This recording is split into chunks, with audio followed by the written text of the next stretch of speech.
মনে করেন সবাই প্রপারলি জিম করতেছে, সবকিছু সুন্দর মতন করতেছে, বাট রাত্রেবেলা বাসায় এসে সুন্দর মতন ফোনটা স্ক্রল করতেই থাকে রাত 3টা পর্যন্ত।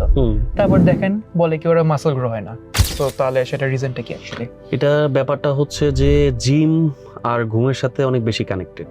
কারণ আমরা যখন জিম করি, আমাদের যারা জিম থেকে রিলেভেন্ট আমাদের মতো মানুষদের মিনিমাম 7 থেকে 8 ঘন্টা ঘুম বেসিক প্রয়োজন, একদম নর্মালি। আপনি যদি এই ঘুমটা আপনার না হয় কখনো আপনি মাসেল গ্রো দেখতে পারবেন না। বিকজ অফ আপনি যখন ওয়ার্কআউট করতেছেন আপনার মাসেলগুলো একদম ডেপথ পর্যন্ত ব্রেক হচ্ছে। এই জিনিসটা রিকভার করবেন কিভাবে? আপনি এনাফ খাবার দিয়ে আপনি এই জিনিসটা রিকভার করতে পারবেন না। আপনার যখন 10 ঘন্টাতে 7 থেকে 8 ঘন্টা ঘুম হবে তখন আপনি ওই জিনিসটা কাভার আপ করতে পারবেন, দেন আপনি একটা নতুন মাসেল গ্রোর আশা করতে পারেন। কিন্তু যখন আপনি বাসায় গিয়ে ঘুমাচ্ছেন না, আপনার রাতের 1টা থেকে 2টার ভিতরে আমাদের বডি টেস্টোস্টেরন রিলিজ করে ন্যাচারালি। এখন আপনি 1টা থেকে 3টা পর্যন্ত জেগেই আছেন, সজাগই আছেন, তখন আপনার বডি টেস্টোস্টেরন রিলিজ করবে না, অ্যান্ড ওই টেস্টোস্টেরনটা আপনার বডির মাসেলগুলো গ্রো করার জন্য এনাফ না। সো এটা একটার সাথে আরেকটা সম্পৃক্ত।